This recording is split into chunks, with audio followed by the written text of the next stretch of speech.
You're listening to a Roddenberry podcast. Don't touch that dial. We'll be right back. We'll have more news this evening, but first... The latest Gene-ology, a Roddenberry podcast.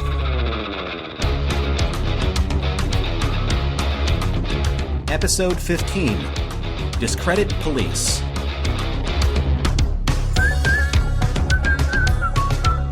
Welcome to Mission Log Gene-ology. I'm Earl Green. And I'm Norman Lau. Each week on Gene-ology, we explore the early TV writing work of Gene Roddenberry, almost a full decade before he created Star Trek, trying to give credit where credit is due. Or maybe we give discredit. That credit? No, discredit. As in today's episode, Discredit Police. Earl will be back with trivia in a moment, but first, here's how you can reach us. Gene-ology is meant to be entertaining and informative, but it's also the beginning of an ongoing conversation about the works of Gene Roddenberry. Drop us a line at missionlog@roddenberry.com and join us on X, formerly known as Twitter, and Facebook at MissionLogPod. While you're at it, leave us a review and a rating at Apple Podcasts or your favorite podcast platform. And please remember, your comments could be used on future installments of Gene-ology. And now, here's Earl Green with this week's trivia. Thank you, Norman. Unlike Radioactive, which still exists in a barely viewable form, we are back to only having access to the script from the Roddenberry archives in this case.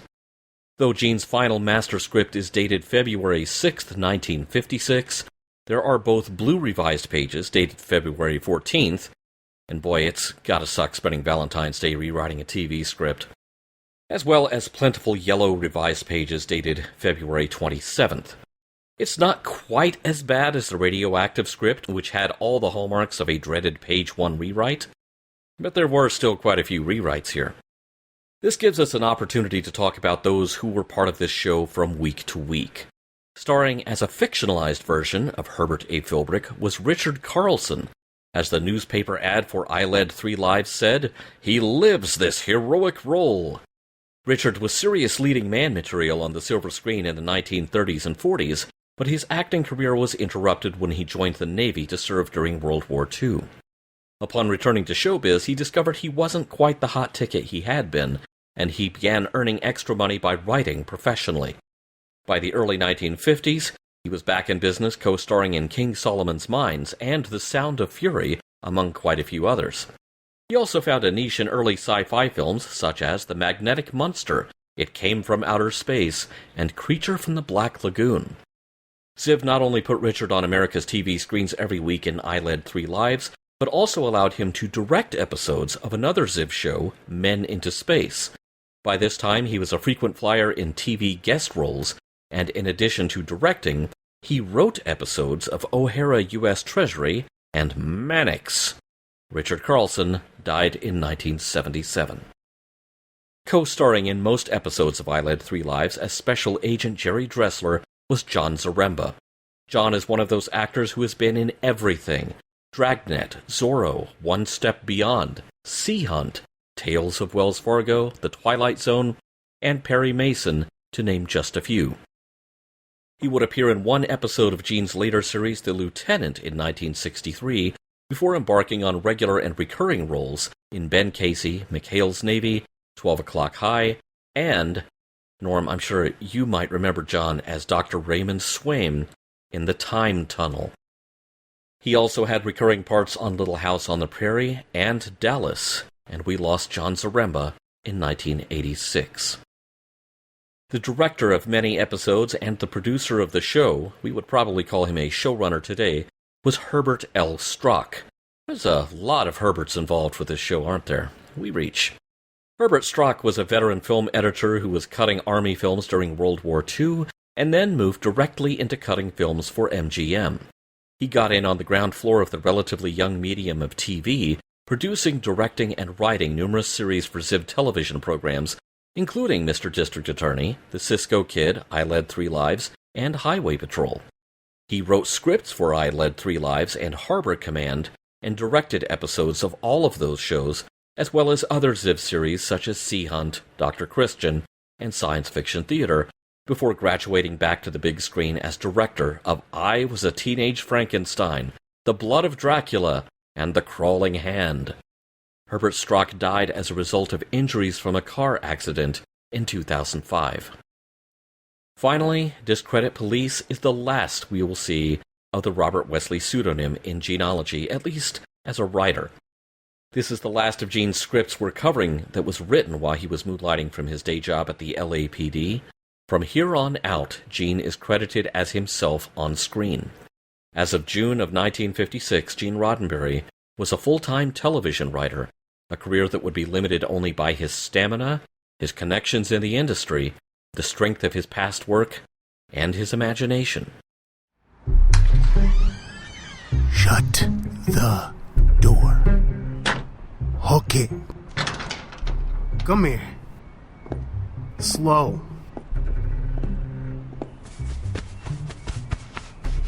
Who are you? Just a courier with unmarked money. Think I don't know what you are? I can make a close guess. Don't be scared. We're blood brothers. Except I kill for money. What do you kill for? Sit down and just sit.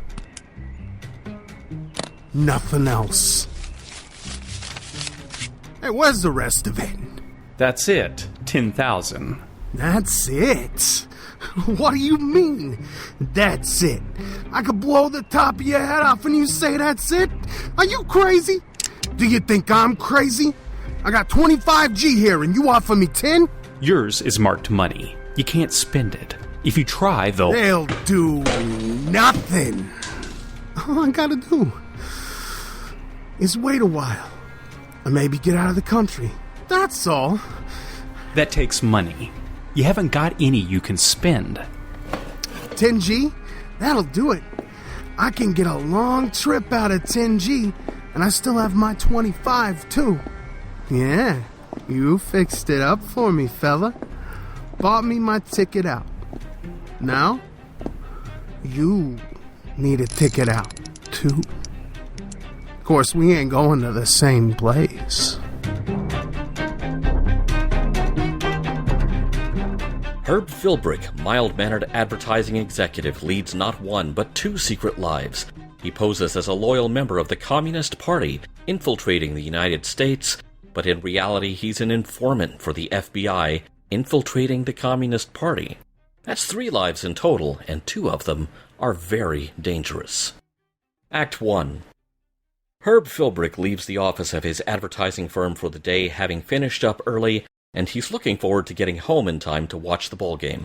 But a man who is clearly watching and waiting for Philbrick to emerge from his office has other plans.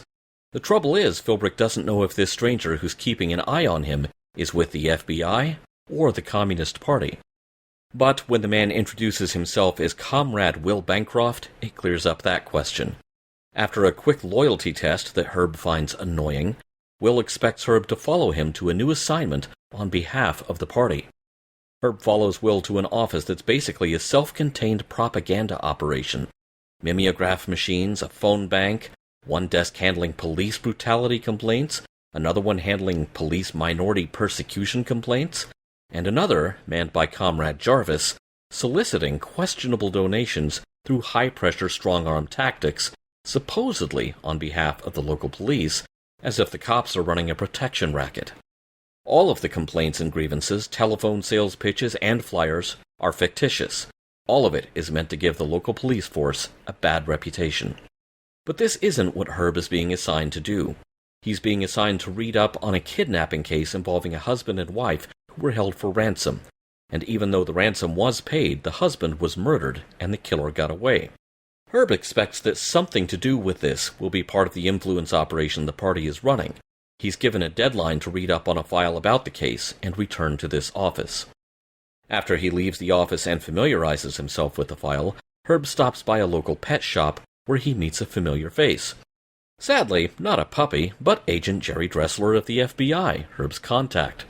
Dressler warns Herb that the communists are preparing to make major trouble for the local police force to erode public confidence in police work as an honorable profession. When Herb reveals that the recent kidnap case has some part in the proceedings, but he's not sure how, Dressler tells him to make contact again once he knows how his new assignment connects. They part ways, and it turns out that Herb was trailed to the pet shop by Will, who is suspicious of Herb visiting a store that's quite a bit out of his way going home. It's time for another briefing from the party. The kidnapper-turned-killer was a party operative who collected a $25,000 ransom in marked bills. Here's a briefcase containing $10,000 in unmarked bills, the best trade the party has to offer.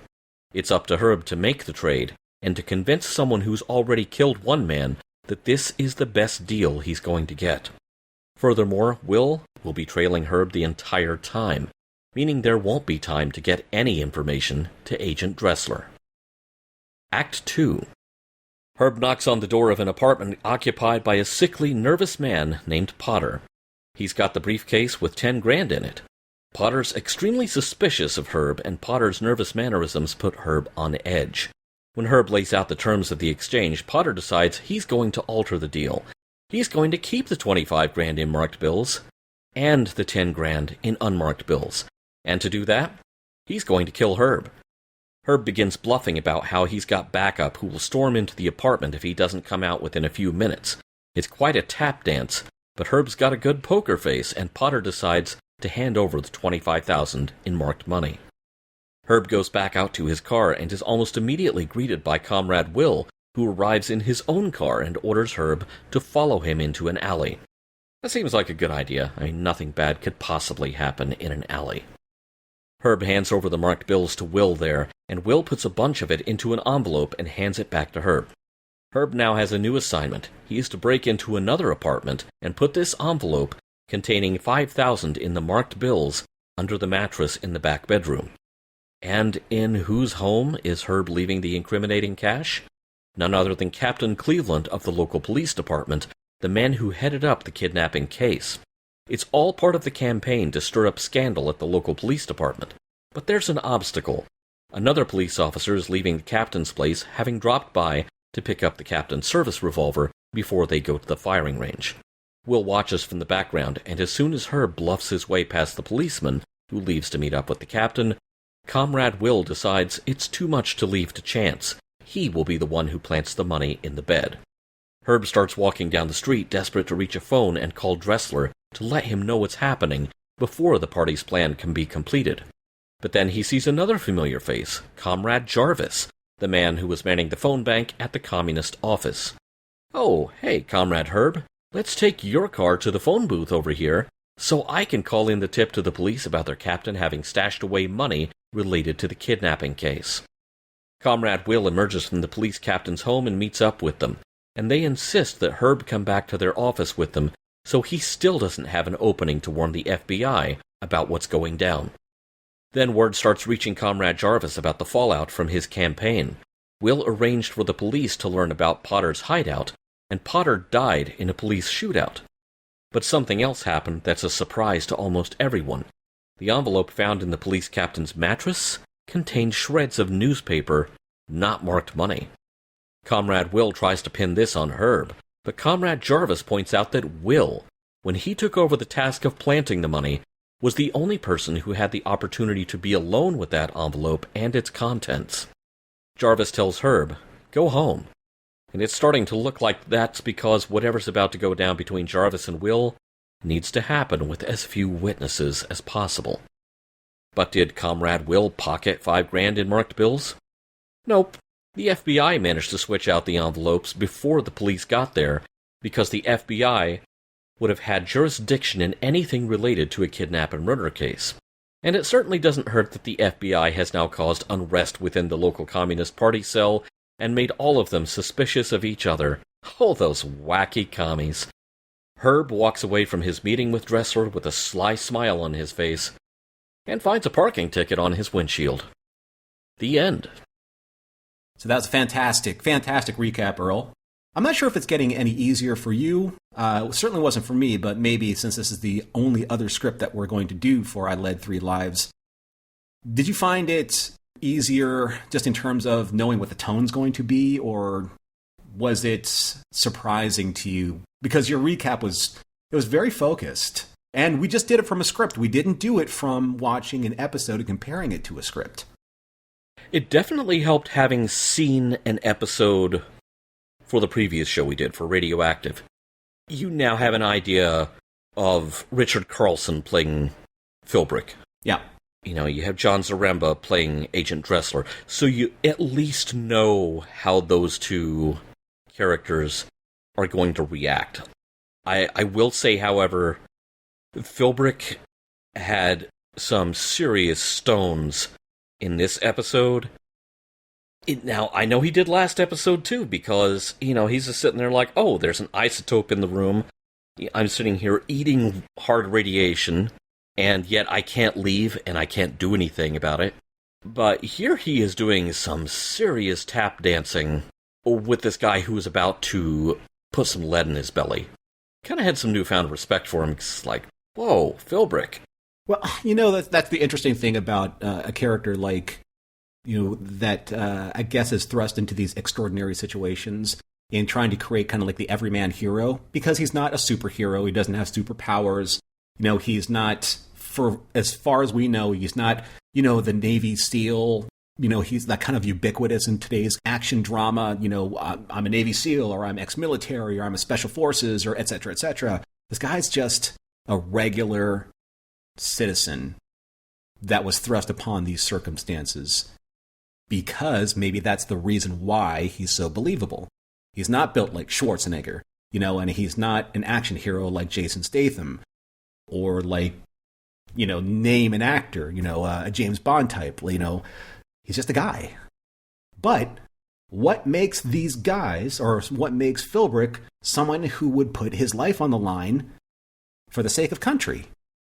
I'm not saying that that's not a thing, because there are hundreds of thousands of people that have done that and still serve the military and put their lives on the line for God, country, and honor. But he's just a normal citizen. He's just a guy. Boy, this may or may not be a wise comparison to bring up, but, you know, as far as how much training he has had to do the thing he's doing, two words kind of bounce around in the back of my head. Let's roll. Let's roll. Yeah. He's that guy. He is that guy. And I think that that's a point of like creating a citizen hero in the 1950s and 1960s, is that this could be you. I think that that's kind of the point. Yeah. Where, you know, that could be me. I'm watching it on TV. I could be kind of like this milquetoast-esque, you know, husband or boyfriend or son just sitting there on the TV. Like, that could be me. I could be a hero too. I could beat the commies. You know, I could put my life on the line without having to fire a gun or to do like 100,000 push-ups. This could be me, you know, in a three-piece suit. Yeah, and I appreciate that at no point, at least in the material that we have seen or read with this show, at no point is Dressler like, here, you know, here's a shoulder holster. You know, you need to have something on under that suit jacket, just in case. No, he's going out there without that. No bulletproof vest, no nothing. Just, you know, just do your best. Go do it. Serving the country.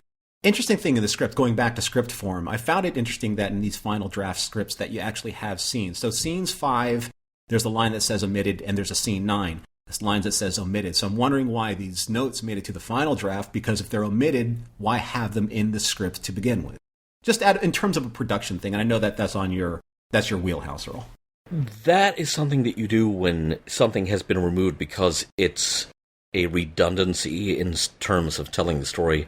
It gives you information that is going to be better deployed later, or would make something later look like too much of a coincidence. And you don't want to, again, we are pre-word processor, pre-computer. These scripts are being typed out by probably some long-suffering production secretary. With like two cigarettes, like one in her mouth and like one in her fingers, right? You don't want this person to have to retype everything from that point on, so you do not renumber. If there is a scene that is ejected from the script because it's not needed, it's omitted, and you just note that it's omitted. And so, if the director was working from an early draft of the script, and they see that scene's omitted, okay, you know, that setup, that prep, that's not needed. That scene is omitted. Mm-hmm.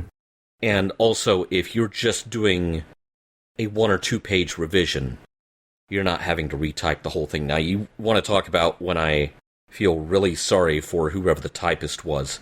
It was on Radioactive because that whole thing got rewritten. Oh, that's right. Yeah.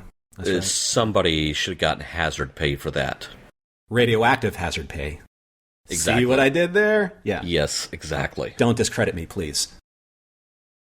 In the script, as Comrade Will is driving around following Herb everywhere he goes, which that was a unique situation this episode. We may get to that in discussion. Yeah, Herb did not have a lot of air to contact anyone. He was flying so solo this time.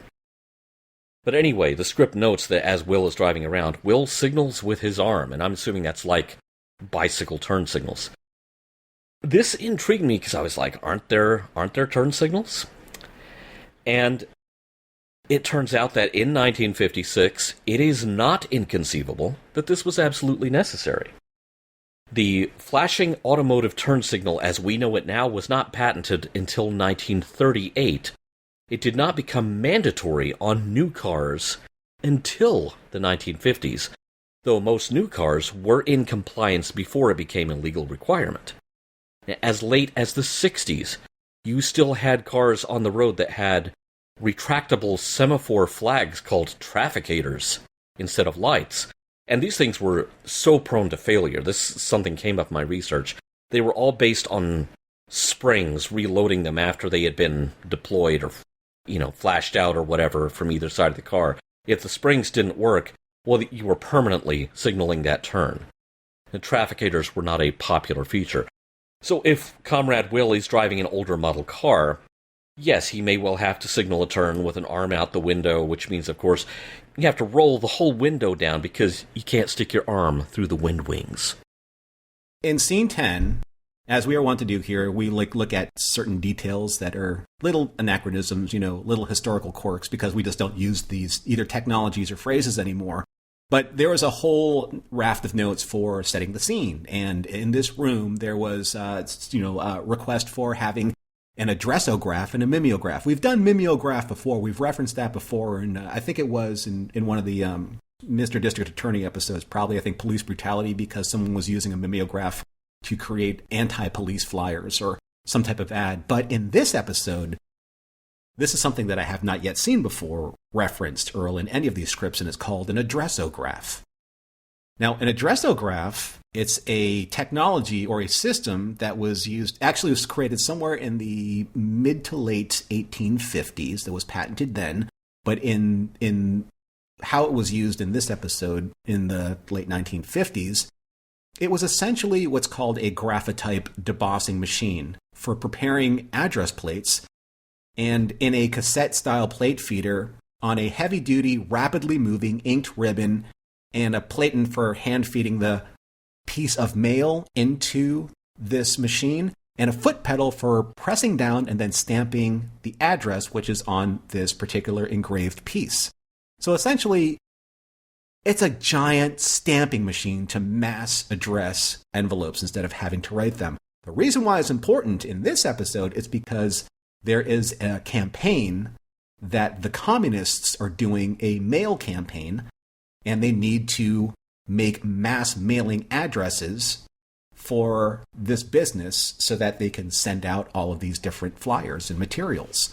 And to do that, it's just basically envelope insert, push pedal, stamp machine, done. Probably 3 seconds times 3,000 or 30,000 envelopes saves a lot of time. That's incredible. Now I wonder what front have they set up for the electric bill and the phone bills for this office to be sent to, because, I'm pretty sure it's not the commies. P.O. Box. I'm just going to say it's probably not that. Someone has probably set up a shell company. USSR box. Yeah, exactly. Or SSR box, yeah. Yeah.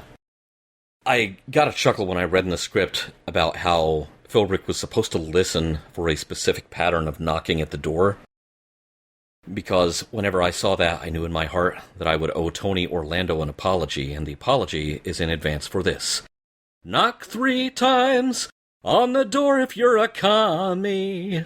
Oh, I love Don't thank me yet. Earl so much right now. Yeah. If you know that, you know that. Now it's in my head rent-free. Thank you, Earl. And hopefully that's not our first copyright strike on this podcast. You know, I was thinking about that, and there's supposed to be a secret knock. And I was hoping that the 3-knock, 1-knock, 2-knock code would in some way translate to Morse code. I looked it up, and 3 knocks is S, 1 knock is E, and 2 knocks is I. Or 3 dot, 1 dot, 2 dot, to be more specific. But it doesn't show up. That's S-E-I. That means nothing, as far as I know. Also, the Elmwood apartment number is 321, but the knock code is 312. So I'm just, thinking maybe President Scroob. Hail Scroob! Maybe President Scroob needs someone to change his login combination like Comrade Will. And if you get that, send Earl all the emails. Musical emails. Yes, sing it. Sing it. The pet shop owner.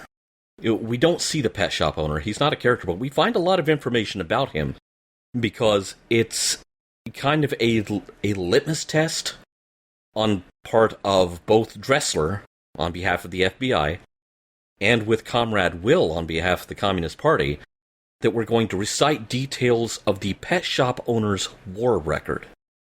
The funny thing is Comrade Will gets it wrong, and Herb catches him on it and calls him out on it. Yeah, if that's what you're using to try to convince me, you need to go back to the drawing board. Now, what the password really should have been was asking how long it takes the birds to grow once you plant the bird seed. I love it. In this tense scene where Potter is holding a gun on Herb, I kind of cracked up. I know what this actually means, but it just kind of cracked me up. This is a 1/4-pound trigger pull. It's like, Potter, do you realize you're trying to threaten me with a cheeseburger?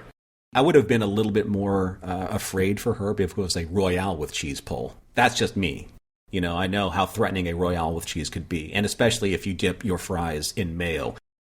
There are a couple times, Earl, in this episode where Herb has his back against the wall.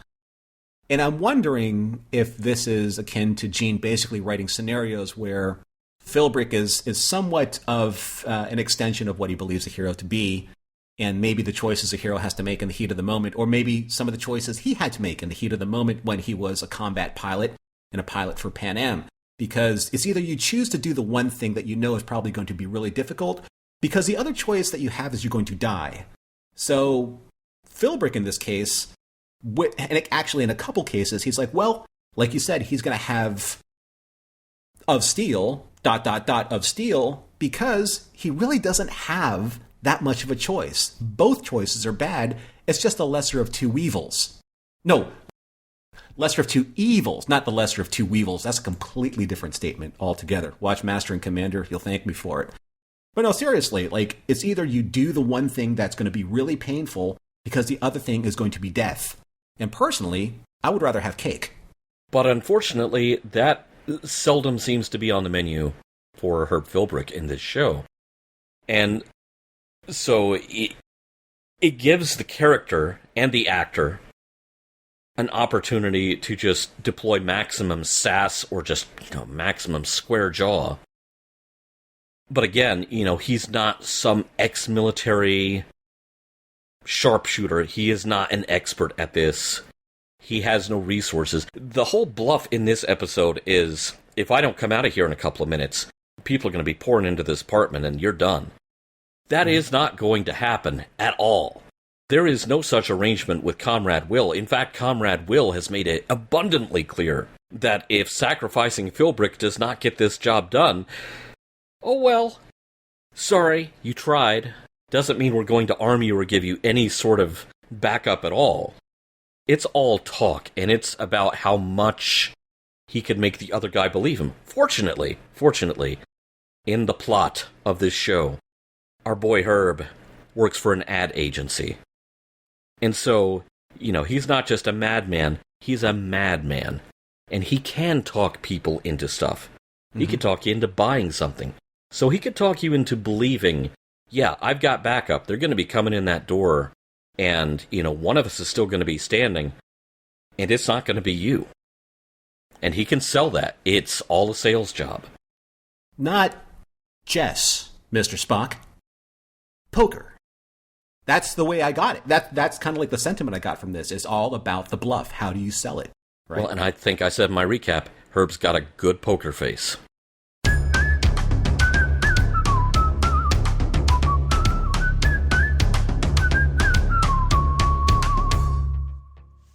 Trek Talks is coming your way. Bum, bum, bum, bum, bum, bum. Whoosh. To benefit the Hollywood Food Coalition. Whoosh. It's on January 13th and celebrities galore will be on hand. Will John wear pants? That's the operative question. Probably not. Come and watch. Co-host Bonnie Gordon. She's not here right now, but I can imitate her. Oh, John, you cannot. Yes, I can.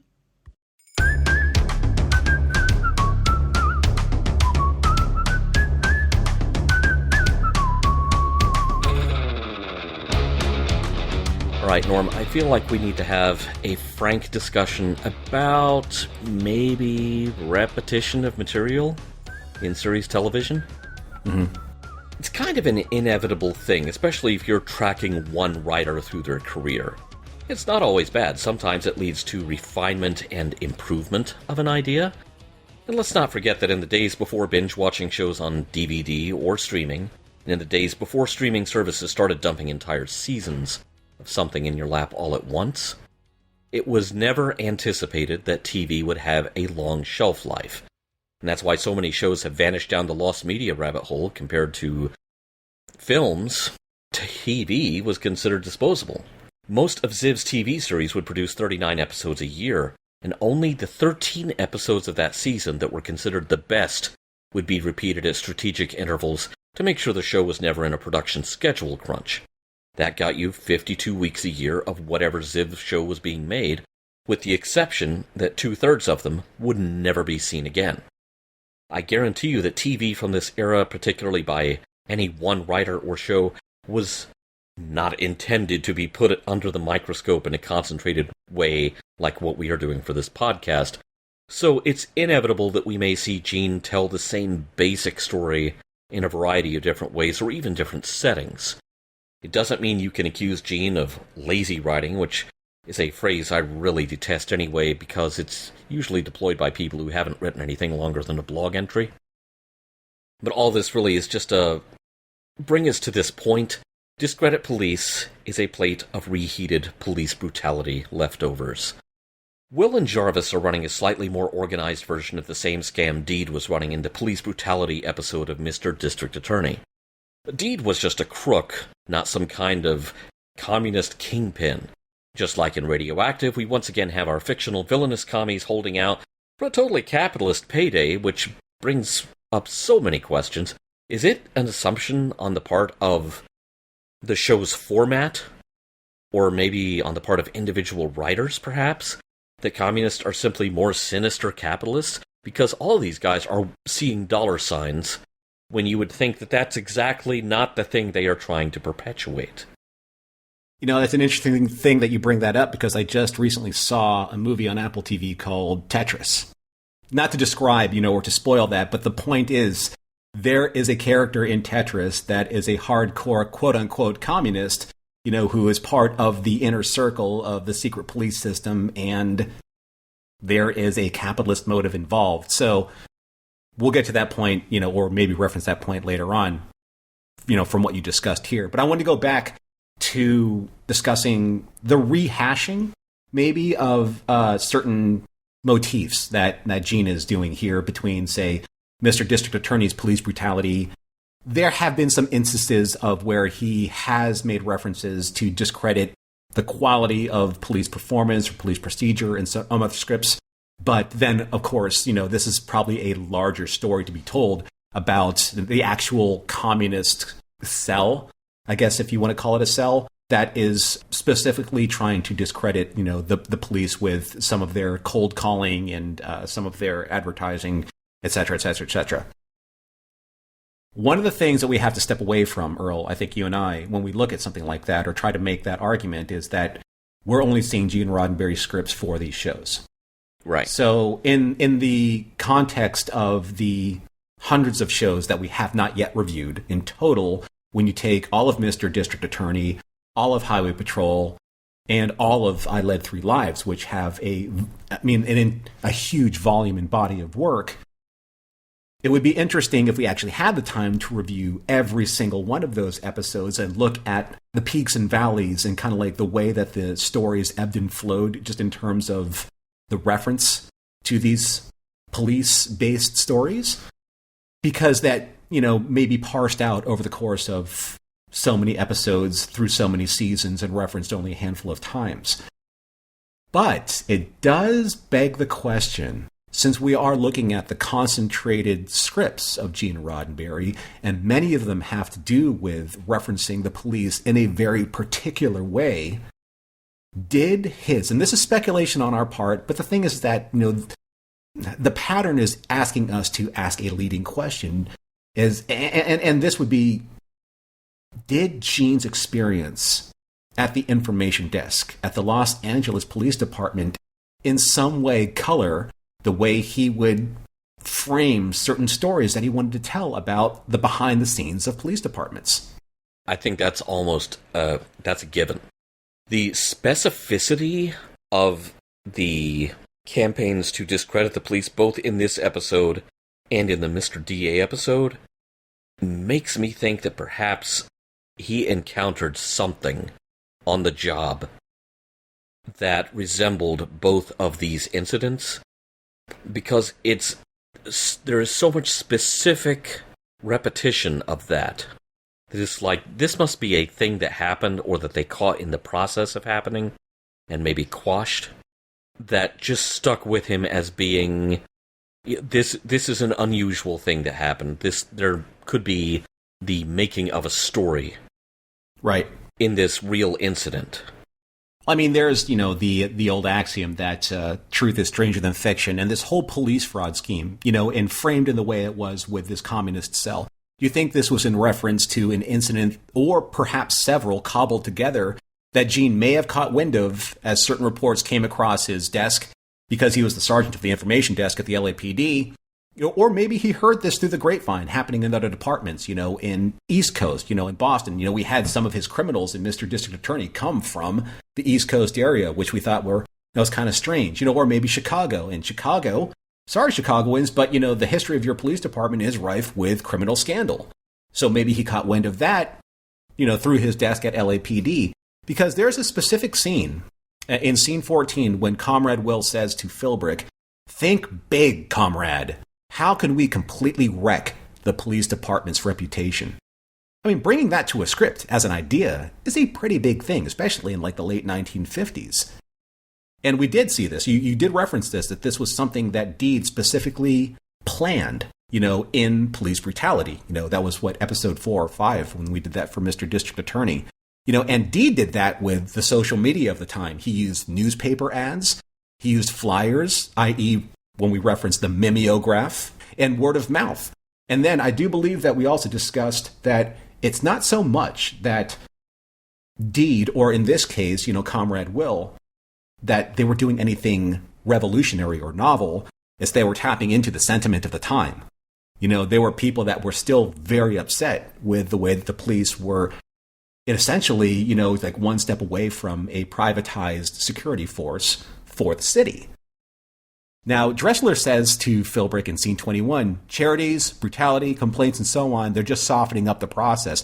The party's next move is to hit hard, something vicious, something that throws the public opinion completely against the police. Completely.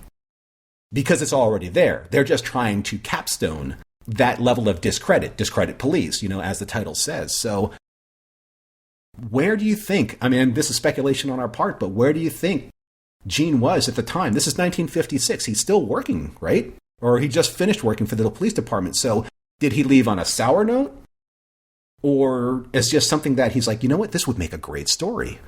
All the evidence we have from his files is that he left on good terms. In fact, at the time he left, and this was something that was brought up to him apparently in correspondence from his exit interview, and this is in his printed biography in the book, Star Trek Creator, there was a program in place at the LAPD where within 6 months, if writing TV had not worked out for Gene, he could have gone back, returned to his old rank, without having to take any sort of qualifying exams, and basically picked up where he left off.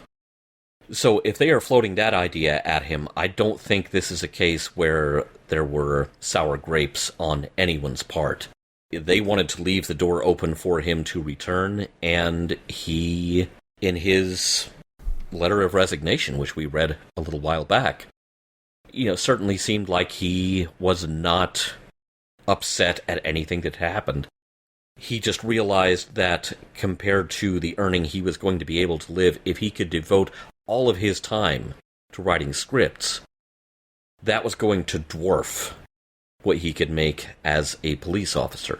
I understand that, but Gene's a pretty shrewd guy. I mean, we've seen throughout the course of his career that he's pretty adept at being able to pivot where a situation needs to be smoothed over as the situation requires.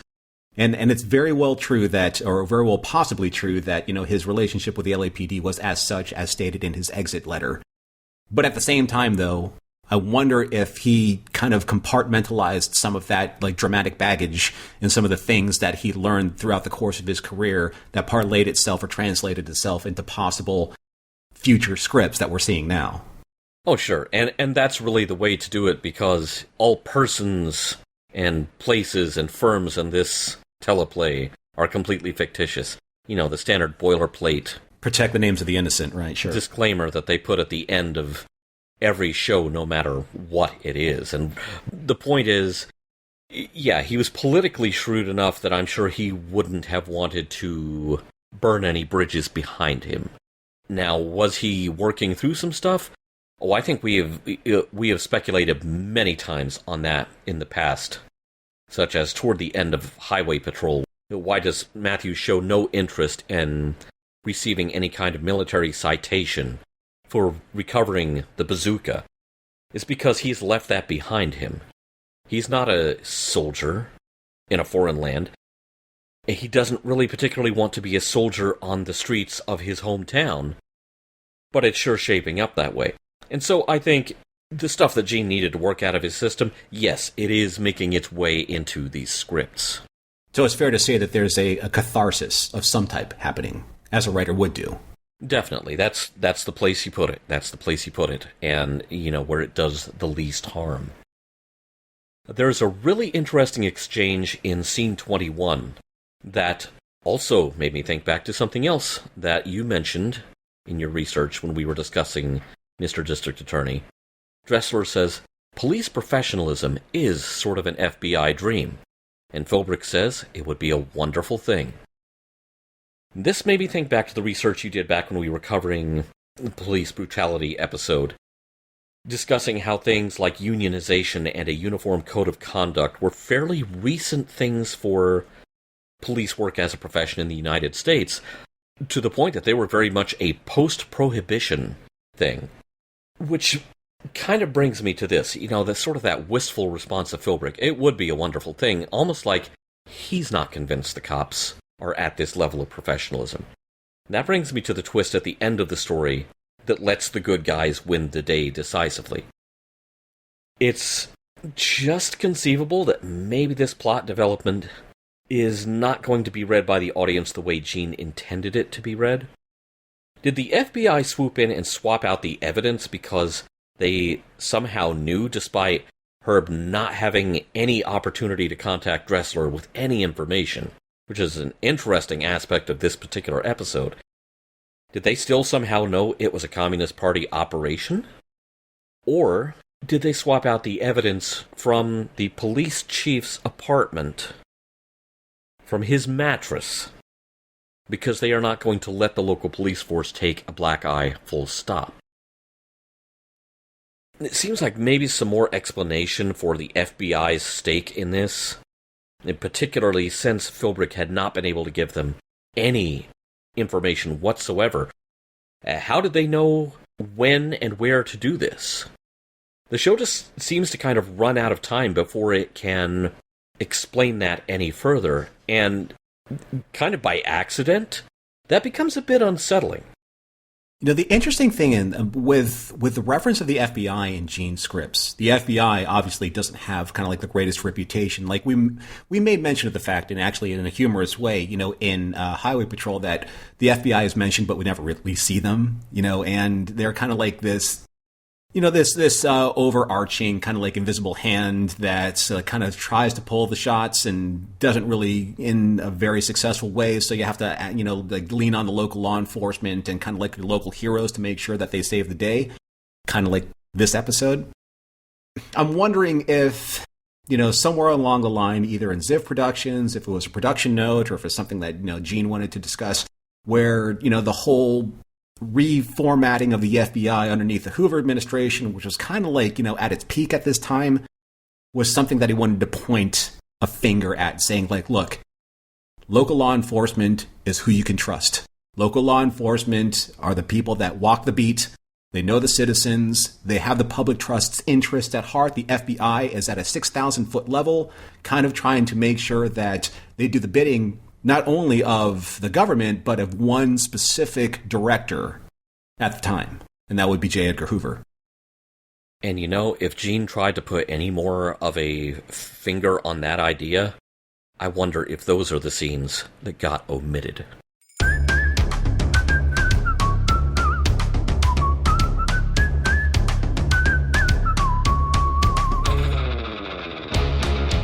So we had a lot to chew on in this episode, and even though it's the second and final episode of I Led 3 Lives, we do what we always do at the end of not just Gene-ology, but in the purview of the mission log, mission statement. We look at the episode and see if there is a message that we were able to mine or glean from this particular episode. Let's start with Mr. Earl Green of the Green Room here on Gene-ology and see what he has to say about I Led 3 Lives, Discredit Police. First of all, Earl, let me ask you a question before you jump into it. Do you think that the title is apt? It does what it says on the tin. I mean, there's no mistaking that. And I think it's a bit more applicable than, and we've mentioned this episode of Mr. DA many times in the course of covering Discredit Police, it fits much better than police brutality. True. Because police brutality didn't actually contain police brutality. It was neither police nor brutality. Discuss. Yeah, exactly. Yeah. This one, it's almost too on the nose. It's like, here is what happens. Here is what happens in this. Of course, it doesn't, Discredit Police doesn't tell you about the psycho killer kidnapper who dies off screen. And it doesn't tell you about the fact that Herb Philbrick is not going to have enough of a gap in his contact with his Communist Party handlers to get any useful information to the FBI whatsoever. But from the Green Room, how much Red Scare can I see from here? It seems like the moral of the story is that the bad guys are going to become so mutually suspicious at all times that they are going to fall on each other like a pack of hyenas. The communists in this episode, they're basically Lower Decks Romulans. This just goes back to my feelings about this whole show when we talked about Radioactive. The paranoia that is the backbone of I Led 3 Lives makes it seem like the good guys are just as likely to be that paranoid, and they're just as likely to do that. So, enough with the othering, maybe? And the paranoia, especially the kind of institutionalized paranoia that was at the heart of the Red Scare, is going to make a mess. Possibly, very likely, a bloody mess of any society. No matter how much in the right it thinks it is. See also all of the whole whisper network that led to things like the January 6th insurrection, or all of the rumor-mongering and conspiracy theory-mongering that happened during COVID. In any case, it's a relief to be done with all of that paranoia and to be done with living 3 lives. The underlying paranoia of this series is a message of its own, and it's antithetical to any message Gene would have been able to sneak past the producers. It's not a series that was going to be a venue where Gene could create his best work, and it's perfectly fine by me that he did not stick around to try to do that, because this wasn't the place, this wasn't the show. Some shows are built on a premise that's well-defined enough to draw in an audience and still has room for growth. I Led 3 Lives is not such a show. It might be interesting to see how this series would be done now, with story arcs and actual character development and moral ambiguity and whatnot, except for two things. You have shows like The Americans that have really taken that oxygen out of the room. And even if I Led 3 Lives, with its very specific agenda, was remade to modern standards, would it stand any better chance of being a show that I or anyone else would really want to watch? I mean, that's a fair point, and the thing is that, we're looking at it in a very specific lens and a very specific focus, especially when it's only like a limited amount of material that we're getting from Gene in these 2 episodes, as opposed to maybe looking at this. Now, if we actually did a podcast that just did I Led 3 Lives and looked at it from the course of, the first episode to the last episode, and studying it for the obviousness of why this show was created, then, it may lean itself towards a little bit more nuance, like in our understanding of, like, the Herb Philbrick character and why he does what he does. But since it's only these 2 episodes, Radioactive and Discredit Police, it's a little bit, like too small a sample size to be able to see, like, exactly where maybe Gene could have gone with the subversiveness of his writing.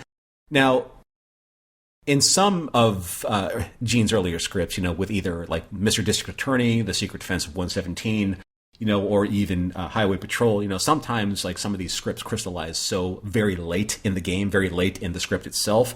And I think that's what happened in this episode. So there's a voiceover where Herb Philbrick says to himself, "You've learned something today, Philbrick. The commies are afraid of efficient, honest police work. And the better it is, the worse their chances."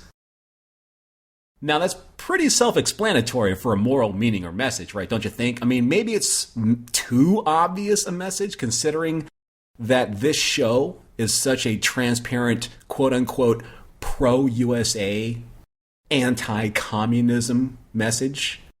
Were people back in the late 1950s supposed to believe that the communists were these disorganized, barbaric, unscrupulous bottom feeders, who ate their own children? I mean, that's kind of like where these shows are leaning.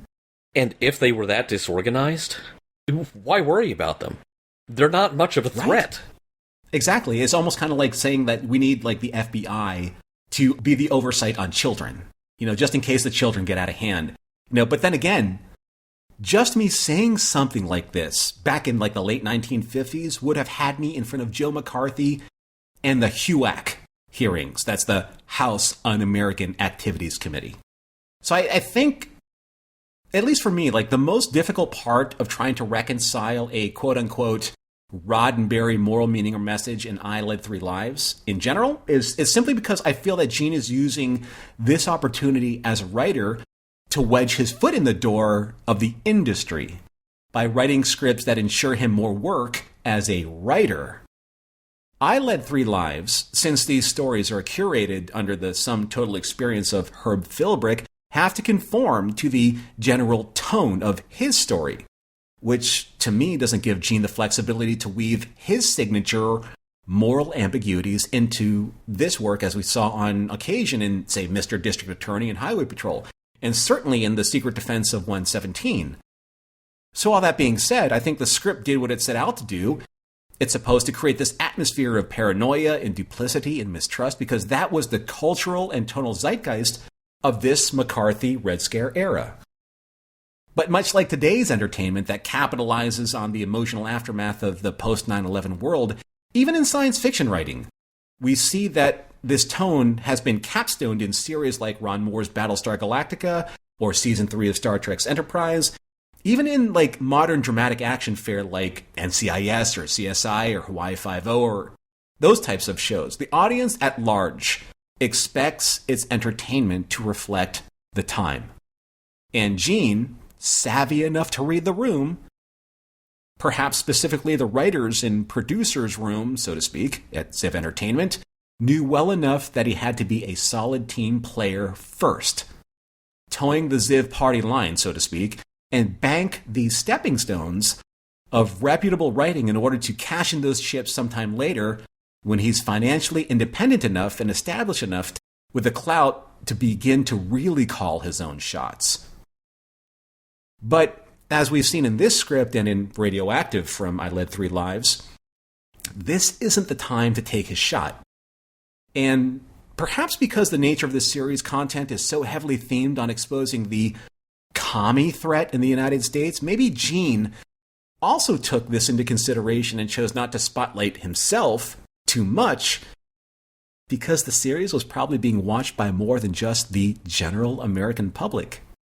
Yeah, and that's why you let Robert Wesley take the hit for you. Mission Log Gene-ology is produced by Roddenberry Entertainment. Special thanks to the Roddenberry repertory players. Our cast this week featured Vic Sage as Herb Philbrick and Cody Banning as Potter. If you would like to support us directly, you can do so at patreon.com/missionlog for early access to shows and the Mission Log Discord. If you have any material that might be of interest to us that isn't already in the Roddenberry archive, drop us a line at missionlog@roddenberry.com. Our website is missionlogpodcast.com. Now, just one point of interest that we didn't mention earlier on in the show, Mission Log Gene-ology is now on its own feed. Earl, would you like to tell us a little bit more about that?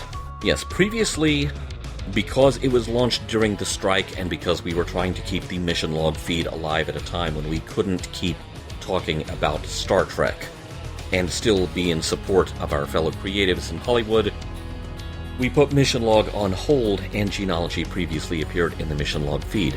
Gene-ology now appears, and you'll probably know this if you're listening to it, in its own feed, which you can find all of the feed information, whether it's the direct RSS feed, the Apple Podcast feed, Spotify, whatever you need, you can find it on the Gene-ology page at podcasts.roddenberry.com.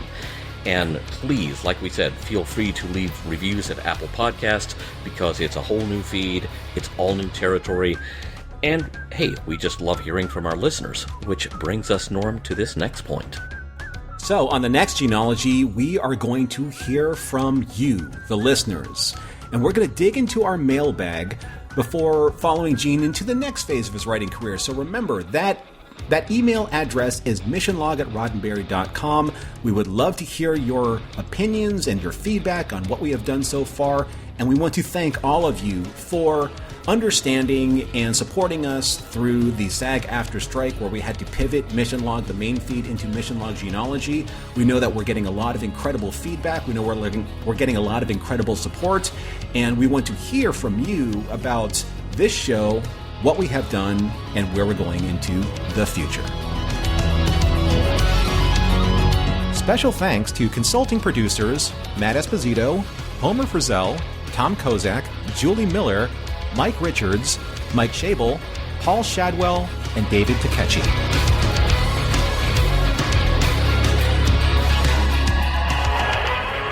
We'll be back next week with more of your favorite programs. This concludes our broadcast day.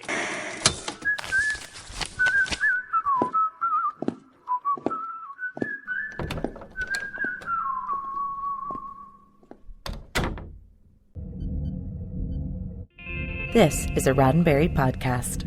For more great podcasts, visit podcast.roddenberry.com.